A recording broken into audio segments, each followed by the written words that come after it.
Green town ज्यादती case का मुलजिम गिरफ्तार कर लिया गया। सरबराह लाहौर पुलिस के हुक्म पर ग्रीन टाउन ज्यादती केस का मुलजिम गिरफ्तार कर लिया गया। CCP लाहौर ने नोटिस लेने के बाद 2 घंटे में ही पुलिस ने मुलजिम को धर लिया।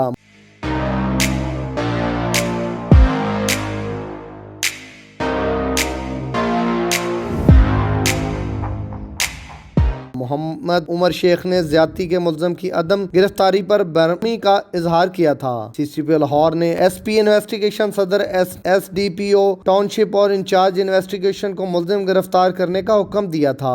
ग्रीन टाउन की हदूद में अंसर चौहान नामी मुलजिम ने घर में घुसकर खातून को हवस का निशाना बनाया था। ज्यादती के मुलजिम को इनके कैफरे किरदार तक पहुँचाया जाएगा। शाहिद रजा, वाज़ न्यूज़, लाहौर।